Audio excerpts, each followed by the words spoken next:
সন্তান প্রতিপালনের যে 4টি পদ্ধতি রয়েছে তার মধ্যে হতে তৃতীয় পদ্ধতিটি হচ্ছে নেগলেক্টফুল। এই পদ্ধতির অভিভাবকরা মূলত সন্তান বিমুখ হন, সন্তানদের প্রতি উদাসীন হন। এই পদ্ধতিরও মূলত 3টি বৈশিষ্ট্য রয়েছে।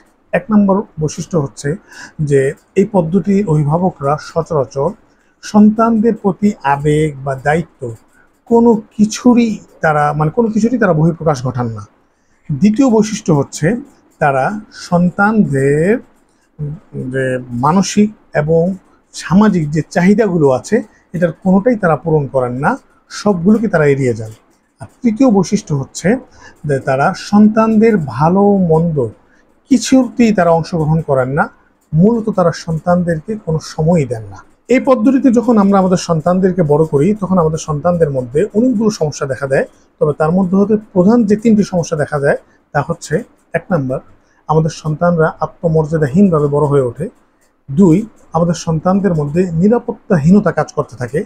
3, আমাদের সন্তানরা মানসিকভাবে অসুস্থ হয়ে যায় এবং তারা সামাজিকভাবে বিচ্ছিন্ন হয়ে পড়ে। সহিহ বুখারী শরীফের 2554 নম্বর হাদিসের মধ্যে বর্ণিত হয়েছে, হযরত আব্দুল্লাহ ইবনে আমর রাদিয়াল্লাহু তাআলা আনহুমা ইরশাদ করে বলেন, যে আল্লাহর রাসূল সাল্লাল্লাহু আলাইহি ওয়াসাল্লাম ইরশাদ করেন, কুল্লুকুম রাঈন ওয়া কুল্লুকুম মাসউলুন আন রাঈয়াতিহি, যে তোমরা প্রত্যেকেই দায়িত্বশীল এবং তোমাদের প্রত্যেককেই তার দায়িত্ব সম্পর্কে প্রশ্ন করা হবে বা ধরা হবে বা ক্রাও করা হবে।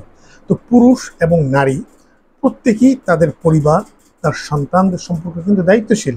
এবং আমরা যদি আমাদের সন্তানদেরকে বড় করতে গিয়ে এই পারমিসিভ বা নেগলেক্টফুল এই পদ্ধতিতে যদি বড় করি, মূলত আমরা আমাদের দায়িত্ব সম্পর্কে বেখবর রইলাম।